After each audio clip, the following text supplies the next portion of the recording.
about decision side distance. Decision side distance का मतलब क्या है? Decision side distance means the side distance required to take decisions at complex locations or complex situations. Complex situation या complex location के लिए जो हम side distance required होता है उसे हम कहते हैं decision side distance.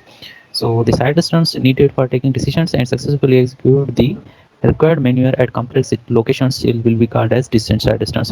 Actually, there are 5 categories or 5 avoidance manoeuvres used in the decision side distance. Means decision side distance के 4 टाइप्स होते हैं, वो 5 टाइप्स होते हैं.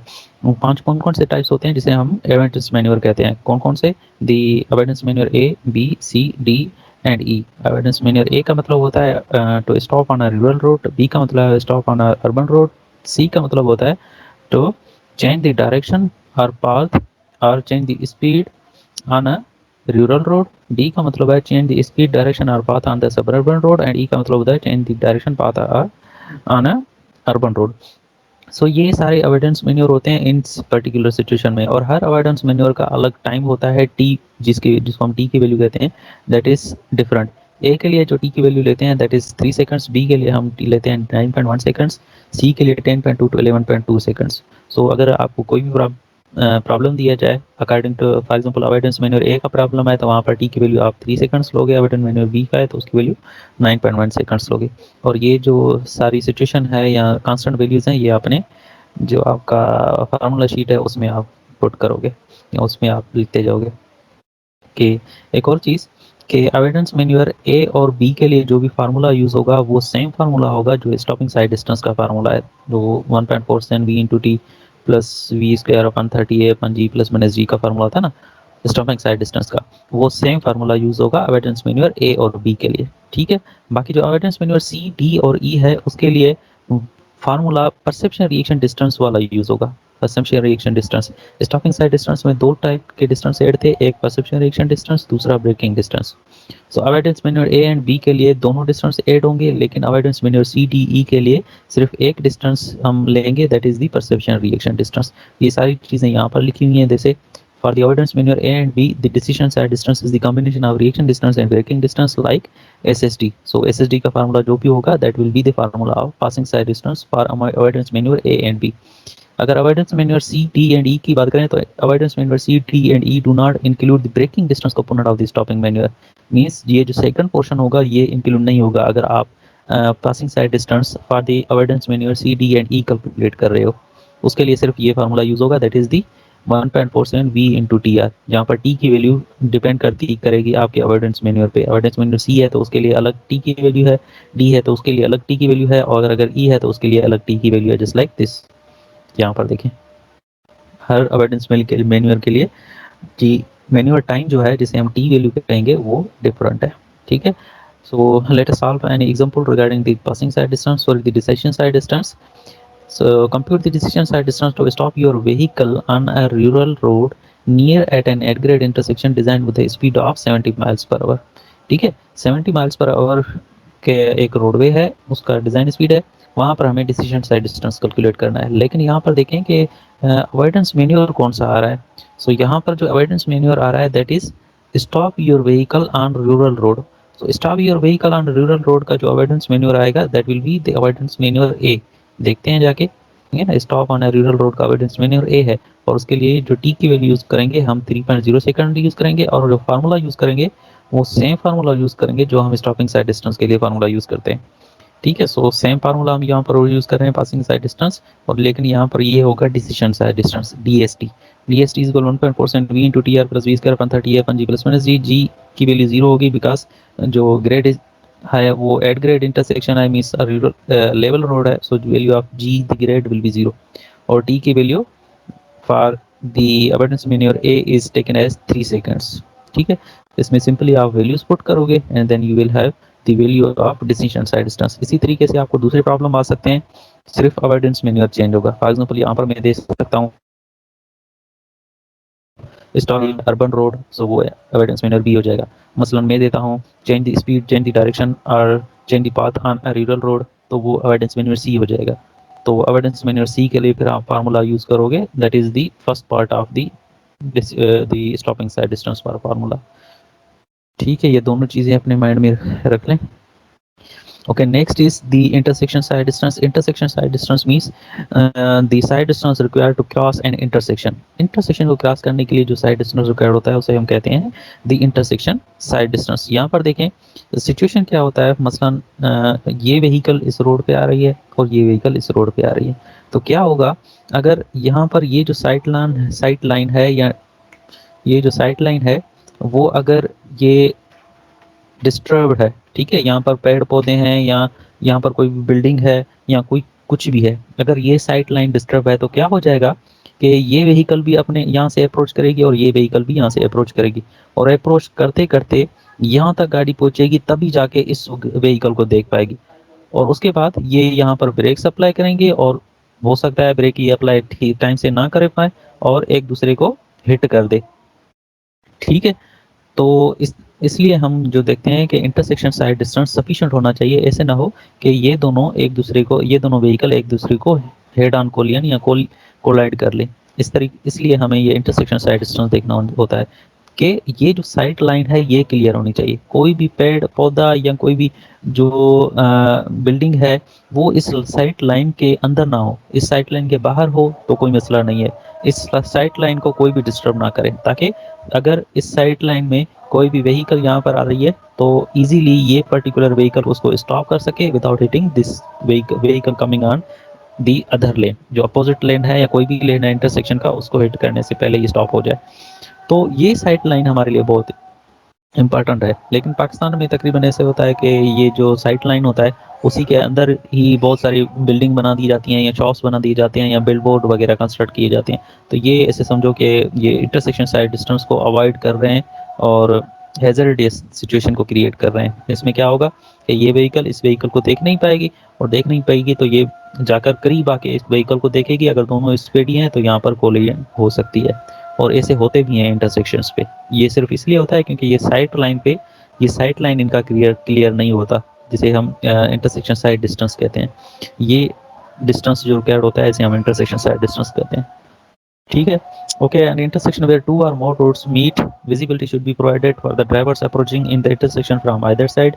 दोनों ड्राइवर के लिए इंटरसेक्शन साइड डिस्टेंस सफिशिएंट होना चाहिए ताकि कोई भी कोलिजन वगैरह ना हो। There should be able to perceive a hazard and stop a vehicle if required. कोई भी हैजर्ड सिचुएशन आती है तो वो अपने व्हीकल को सफिशिएंट साइड डिस्टेंस तक रोक सके या स्टॉप कर सके। Stopping side distance for the road can be computed from the design speed, बिल्कुल डिजाइन स्पीड से कंप्यूट करते हैं। The sight distance should be provided such that the driver on either side should be able to see each other. इतना sight distance visible होना चाहिए कि एक दूसरे जो ड्राइवर आइदर साइड पे है एक दूसरे को आराम से देख सकें और अपने ब्रेक अप्लाई करके और सफिशिएंट डिस्टेंस पे जाके स्टॉप हो सकें, और वो जो डिस्टेंस होगा उसको कहेंगे इंटरसेक्शन साइड डिस्टेंस डिसीजन या इंटरसेक्शन साइड डिस्टेंस एक्चुअली।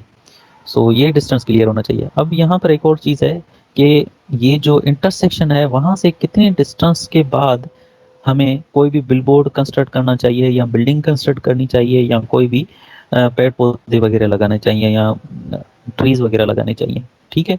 तो वो कितना डिस्टेंस होना चाहिए, उस डिस्टेंस को हम कहते हैं एक्चुअली द एम डिस्टेंस।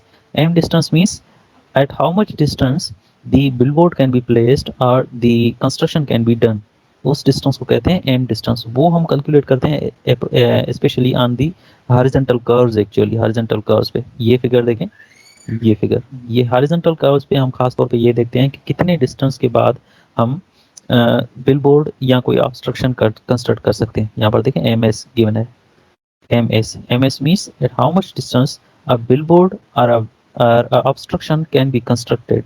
सो वो डिस्टेंस जो हम लेते हैं वो लेते हैं, सॉरी,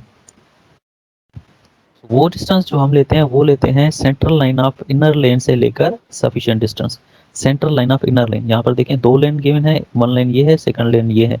जो इनर लेन है दैट इज दिस लेन, इसके सेंट्रल लाइन से लेकर जो भी डिस्टेंस होगा साइड लाइन तक जो भी डिस्टेंस होगा उसको हम कहेंगे M S distance. Distance from the central line of inner lane to the side line, that distance will be called as M S, और the distance up to which a billboard और an obstruction can be constructed, ठीक है। तो इसको जो calculate करने के लिए हमारे पास फार्मूला है M S is equal to R V one minus cos 90 of S S T upon pi R V, ठीक है। इसमें S S D is the stopping side distance, stopping side distance calculate करते हो, और R V जो है that is the radius, लेकिन that is not the radius of curve actually. Radius of curve कहाँ से लेते हैं हम? रेडियस ऑफ कर्व लेते हैं मिडिल सेक्शन से। अगर दो टू लेन रोड है तो टू लेन रोड के मिड से लेकर जो रेडियस होगा that is the normal radius. लेकिन RV is the radius from the central line of inner lane. ये जो इनर लेन है इसके सेंट्रल लाइन से लेकर जो भी डिस्टेंस होगा उसे हम कहेंगे R V from the inner lane. So हमारे पास रेडियस गिवन होता है, उसमें से हम आर वी कैलकुलेट करते हैं, उसके बाद जाके हम एम एस कैलकुलेट करते हैं। हमारे पास एक प्रॉब्लम है, वो प्रॉब्लम देखें, वहाँ पर आपको क्लियर हो जाएगा कि एम एस आर वी और एस एस डी का क्या चक्कर है। This is a formula, sorry the problem given. अच्छा, फार्मूला है हमारे पास M S is R V one minus cos 90 of S S D upon pi R V, where M is the distance from vehicle part to the side line, R V is the radius taken from the central line of inner lane of road, जैसे मैंने आपको explain किया। Okay, यहाँ पर एक problem है, that is the motorway is design with 3 lanes in each direction.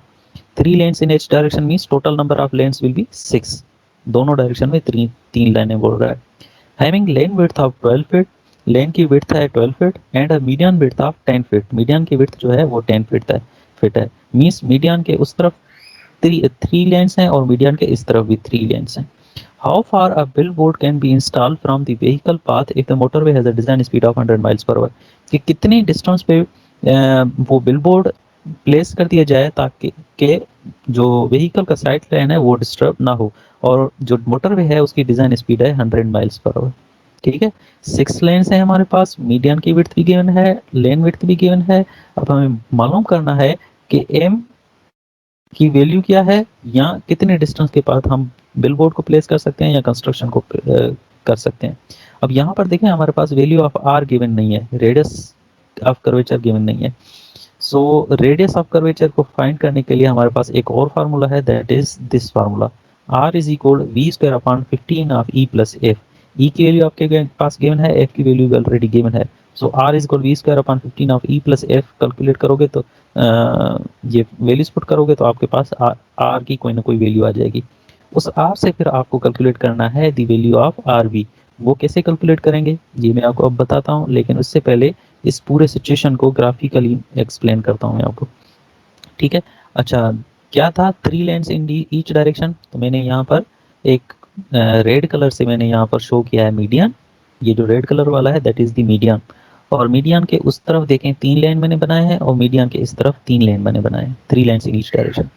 Median की width given थी 10 फीट, और जो लेन की विड्थ है दैट इज 12 फीट, ये भी मैंने यहाँ पर शो कर दिया है। अब आर की वैल्यू हमें कैलकुलेट करनी है, जो हमने कैलकुलेट की है इस पर्टिकुलर फार्मूला से। वो आर की वैल्यू कहाँ से होगी? मीडियन के सेंटर से लेकर आर की वैल्यू होगी, नॉर्मल आर या जो भी सिंपल आर होता है, एक्चुअल आर होता है, उसकी वैल्यू मीडियन के सेंटर से लेकर यहाँ तक का डिस्टेंस होता है, दैट इज दी आर। लेकिन जो आर बी होगा that will be the central line of inner lane से लेकर जो भी रेडियस होगा। Central line of inner lane कौन सा है? ये सबसे सबसे इनर लेन है, और इसका सेंट्रल लाइन ये है। इस सेंट्रल लाइन से जो भी डिस्टेंस होगा that will be called as the R V, the radius from the central line of inner lane. ठीक है, अब ये कैलकुलेट करना है हमें R V. R V calculate करना है कि कितना है आर वी। अच्छा, इसके अलावा हमें एम कैलकुलेट करना है फाइनली, कि how much distance a billboard can B place. तो वो एम हम कैलकुलेट करते हैं central line of inner lane से लेकर साइड लाइन तक का डिस्टेंस। ठीक है, central line of inner lane से लेकर साइड लाइन तक का डिस्टेंस, ये जो मैंने हॉरिजॉन्टल लाइन बनाई है that is the side line, और ये जो डॉटेड लाइंस हैं that is the central line of inner lane. So ये डिस्टेंस हमें फाइंड करना है एक्चुअली, एम डिस्टेंस। एम के लिए फार्मूला है R V is equal M is equal R V one minus cos 90 of S S D upon pi R V. So S S D हम formula से find करेंगे जो हमारा normal formula होता है। बाकी मसला है फाइंड करना आरवी को। सो आरवी को कैसे फाइंड करेंगे? आरवी को फाइंड करने के दो तरीके हैं, एक with the formula and second is with concept. तो दोनों में आपको बताता हूँ। First is with the formula, ये आरवी का फार्मूला है।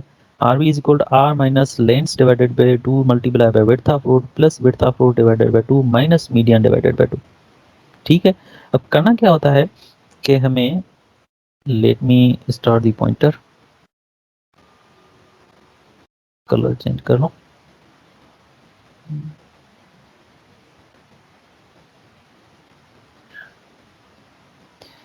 ठीक है भाई।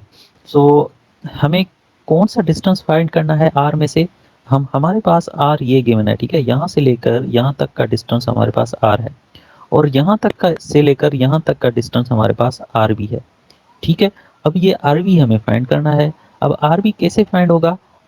अगर हम इस आर के डिस्टेंस में से ये पूरा डिस्टेंस माइनस करें तो हमारे पास आर भी आ जाएगा। कौन सा डिस्टेंस? यहाँ से लेकर यहाँ तक का डिस्टेंस अगर हम माइनस करें तो हमारे पास आर भी आ जाएगा, ठीक है। तो इस डिस्टेंस को माइनस करने में कौन कौन सी चीजें माइनस होंगी? एक तो देखें मीडियन का हाफ माइनस होगा, ठीक है, जो यहाँ पर फार्मूले में हमने माइनस किया है, माइनस मीडियन बाय 2। दूसरा क्या चीज माइनस होगी? ये एक लाइन माइनस होगा, एक लेन का विड्थ, ये दूसरे लेन का विड्थ माइनस होगा, ये तीसरे लेन का विड्थ माइनस होगा, ठीक है। इसलिए यहाँ पर लिखा हुआ है length divided by 2 into width of road, means जितने भी टोटल लेन है, यहाँ पर टोटल लेन कितनी है? 6 लेन है। सो यहाँ पर लेंथ डिवाइडेड बाय 2 हो जाएगा 3 लेंस, 3 लेंस में जैसे मैंने यहाँ पर बोला, एक लेन ये, दूसरा लेन ये, तीसरा लेन ये, 3 lens multiply by width of road minus करेंगे। लेकिन एक और चीज हम ऐड करेंगे, हमने यहाँ तक जो भी डिस्टेंस हमने मालूम किया है वो यहाँ तक किया है, ठीक है, लेन के बिल्कुल इनर लेन के इनर एज तक। लेकिन आरबी जो डिस्टेंस है वो है डिस्टेंस इनर लेन के सेंट्रल लेन तक। तो फिर हम क्या करना पड़ेगा, हमें ये जो डिस्टेंस है, हाफ डिस्टेंस है, ये हमें ऐड करना पड़ेगा, हाफ विड्थ ऑफ रोड है, ये हमें ऐड करना पड़ेगा। तो इसलिए यहाँ पर ये लिखा हुआ है plus width of road divided by 2, ठीक है। दोबारा एक बार सुन लें, आरबी की डिस्टेंस हमें आरबी कैलकुलेट करना है तो हमें आर से ये पर्टिकुलर डिस्टेंस हमें माइनस करना पड़ेगा, मीडियन के मिड से लेकर और इसके जो टोटल लेन है, इनर लेन है, यहाँ तक का डिस्टेंस हमें माइनस करना पड़ेगा, तभी हमारे पास आरबी की डिस्टेंस आएगी। सो उसके लिए हमें क्या करना पड़ेगा, RB will be equal to R minus median का half plus sorry the minus the number of lanes divided by 2 into width of road plus the width of road divided by 2। width of road कौन सा? ये जो हम extra चीज plus कर रहे हैं। अब आपकी मर्जी है इस पर्टिकुलर फार्मूले से कैलकुलेट करें या कॉन्सेप्ट से कैलकुलेट करें। कॉन्सेप्ट से कैसे कैलकुलेट होगा? ये जो मैंने कैलकुलेशन की है that is the calculation with the help of concept. कैसे? अब हमें क्या करना है कि आर बी निकालना है आर से, ठीक है, यहां तक हमें पहुंचना है, इस पर्टिकुलर सेंट्रल लाइन तक पहुंचना है। तो क्या करेंगे, देखें, अब ये जो मीडियन का हाफ है, सबसे पहले ये हमें माइनस करना पड़ेगा आर से, आर माइनस मीडियन का हाफ, मीडियन की विड्थ है 10 फीट, तो इसकी हाफ कितनी होगी? 5 फीट, ठीक है। और क्या चीज माइनस करनी पड़ेगी? इस टोटल लेन की विड्थ माइनस करनी पड़ेगी, इसकी विड्थ और इसका हाफ, तभी जाकर हम इसके हाफ तक पहुंचेंगे। तो क्या करेंगे, 12 माइनस 12 माइनस 6, ऐसे करेंगे तो हमारे पास आरवी की वैल्यू आ जाएगी सिंपली। अगर आप इस पर्टिकुलर फार्मूला से कैलकुलेट करना चाह रहे हैं तभी आपकी मर्जी है, लेकिन अगर आप कॉन्सेप्ट लगाकर कैलकुलेट करना चाह रहे हैं इस तरीके से, तभी आपकी मर्जी है। आप दोनों तरीकों से आरवी कैलकुलेट कर सकते हो, ठीक है। ऐसे आरवी कैलकुलेट करके फिर आप इस पर्टिकुलर फार्मूला में पुट करोगे, that is M S is equal R V 1 minus cos 90 of S S D upon pi R V, and you will have the value of the M S that, वो तकरीबन 10 feet भी आ सकता है, 12 feet भी आ सकता है, लेकिन इतना ही आएगा। 10 या 12 फीट से ज़्यादा आए तो मतलब आपकी कैलकुलेशन गलत है। अच्छा, एक और चीज़ कि यहाँ पर लिखा हुआ है cos of 90 S S D upon pi R V, ठीक है। तो इसमें जो भी वैल्यू होगी that will be the value of cos in radians, cos की वैल्यू रेडियंस में आएगी। तो अपने कैलकुलेटर को जब कैलकुलेशन करें कैलकुलेटर से, तो उस टाइम आप लाजमी अपने कैलकुलेटर को रेडियन में कन्वर्ट करके फिर कैलकुलेट करें, तभी आपकी वैल्यू एम एस की सही आएगी। That will be either 10 feet और 12 फीट, जितनी भी है, ठीक है भाई। ऐसे आप कैलकुलेट करोगे value of R B. Okay, एक और प्रॉब्लम है हमारे पास, that is homework for you. क्या है problem? Determine the visibility on the shown curve is sufficient to stop a vehicle or not.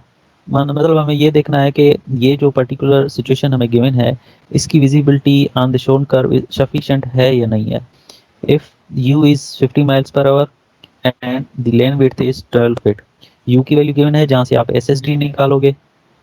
अब क्या करना पड़ेगा आपको, ये जो m अवेलेबल गिवन है आपके पास, m अवेलेबल कितना गिवन है? 16 फीट, ठीक है। एम अवेलेबल आपको 16 फीट गिवन है, लेकिन आपको एक्चुअल एम कैलकुलेट करना है। डिजाइन एम या जिसे हम एम वी कहते हैं, एम वी का फार्मूला जैसे पिछले उसमें गिवन था जो प्रीवियस स्लाइड में, उसमें उसके हिसाब से आप एम वी कैलकुलेट करोगे।